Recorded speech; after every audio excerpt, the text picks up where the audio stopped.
Right guys, quite a few of you have asked about this alternative or backup power supply, which I'm sure you're aware that I've got in this place. It's only a small system.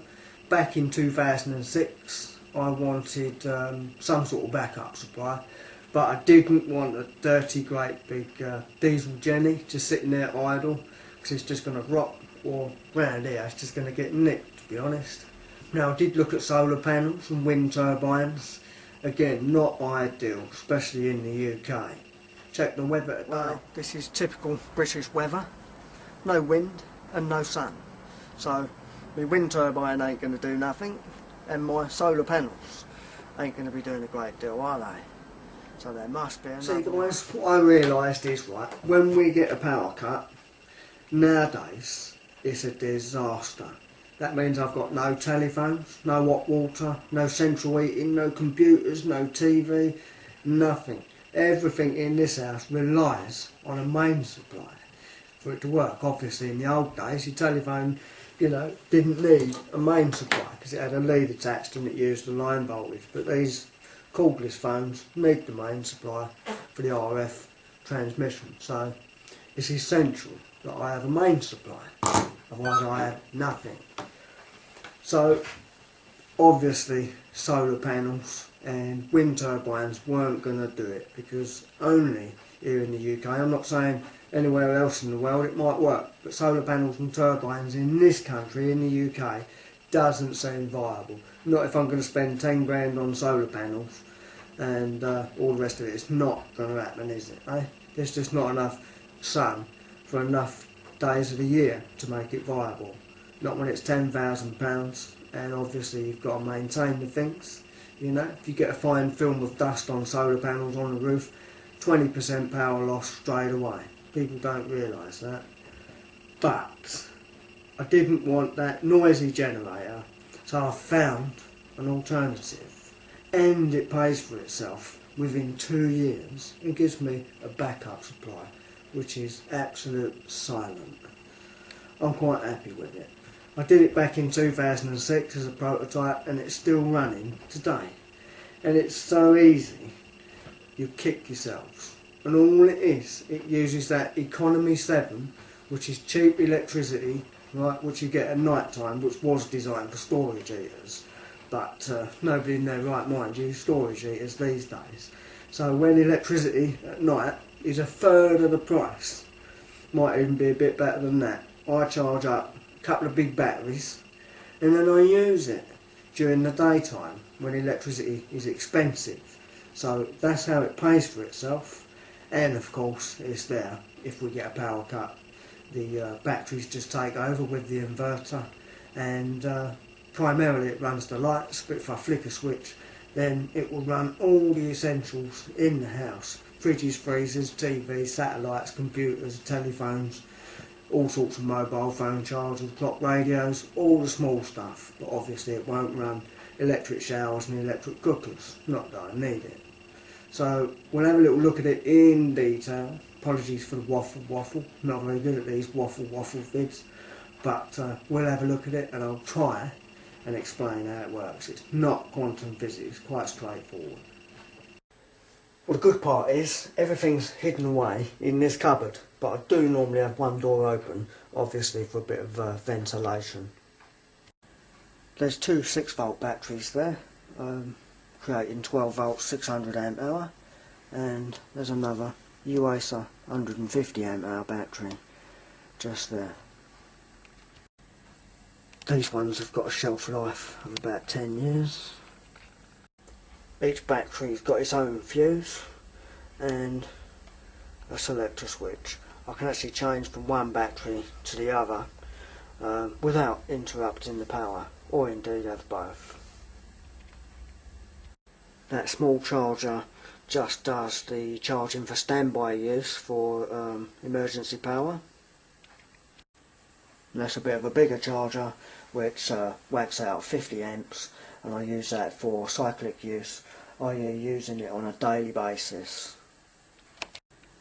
There's the inverter, pure sine wave. I wouldn't use a modified sine wave on anything personally, and that is on all the time, and it has been now for 6 years. It never goes off.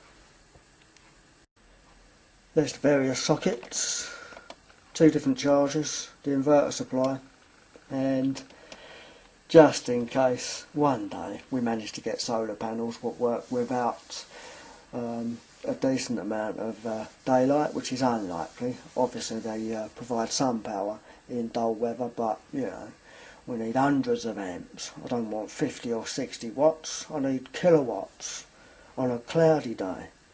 Then I'll consider using it, but at the moment it is not used. Right, there's the electric meter. Obviously at the moment it's daytime, so I'm being charged the full price per kilowatt, and at 10:30 it flicks over to the low units, which is nighttime rate, which are the cheaper units, and that's where I do my charging. There's the outside of this control panel. I've got the lighting circuit being controlled from the consumer unit, goes via that panel, and obviously it's got an input and various different outputs. It's all contained in there quite easily. Right, I can hardly move in this basement, but you'll be able to see what's going on a little bit here. Right, here we are inside this panel. Everything's got isolators on it and MCBs. And the important bit is, down here, you cannot have the grid on and the inverter on at the same time. There's a mechanical interlock just here which won't allow you to have both contactors on, and just for a bit of fail-safe there is a delay as well.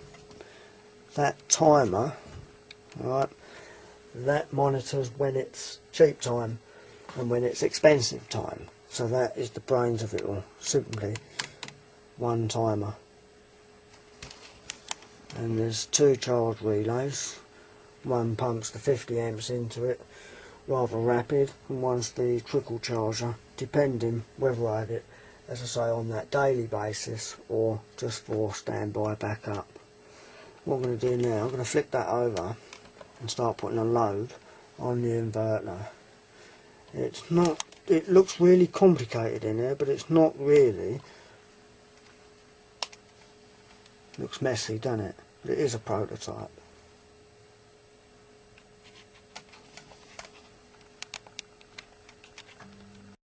So I'm going to set this box now. So now I'm going to use what I stored cheaply last night. And let's go and crank that inverter right up. So let's start turning some lights on. Right, I'm going to turn every light on in the house. Right, now them batteries and that inverter is running every single light on in the house. And I'll give you a quick shot just in case you think I'm bullshitting. Don't do bullshit on this channel, you know that, boys. Yeah, these lights up here, a couple of them they use a load. In the kitchen, just a couple of 100 watts there. Each one of them is 20 watts. And obviously you've got these things up there. 50 watts a pop, aren't they? Yeah, it runs that effortlessly. Right, well this is where it comes into its own. And I'm going to turn the power off. Right. Now that electrometer has stopped. Now, I flip this over.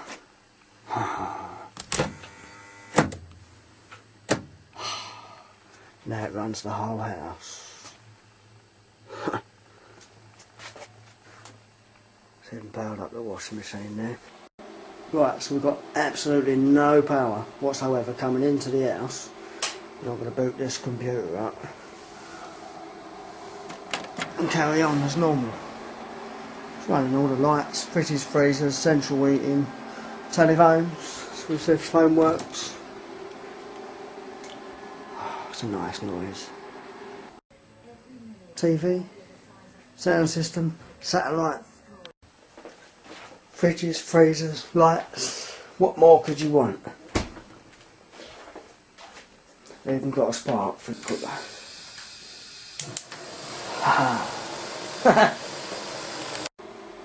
See boys, I can even make a YouTube video and upload it in a power cut. How fucking handy is that?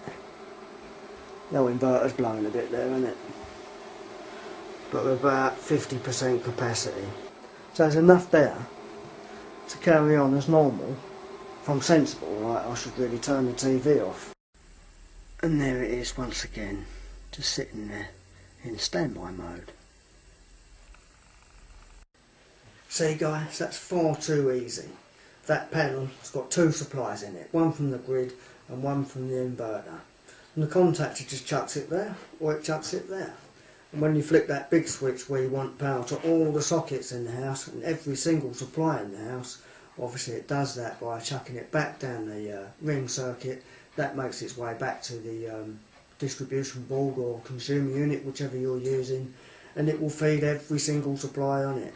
It can't go back out in the street because the main isolator's off, therefore it will feed everything in the house.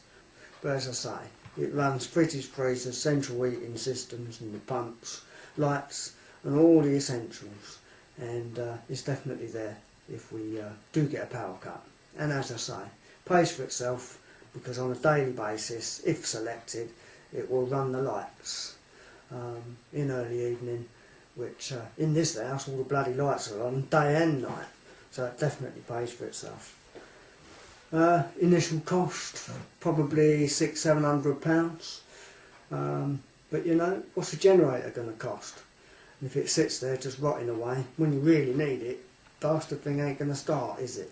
At least with this, it just kicks in automatically. I don't have to press buttons and things for lights or all the rest of it. The only button I have to press or a switch is to power up the entire house, and that's why it's got a padlock on that switch, because you don't want to be doing that if you haven't turned the consumer unit off, because it is not synchronised with the grid and probably destroy my inverter if I did that. Naughty. Right guys, I hope this is some sort of an interesting vid. Apologies for the waffle.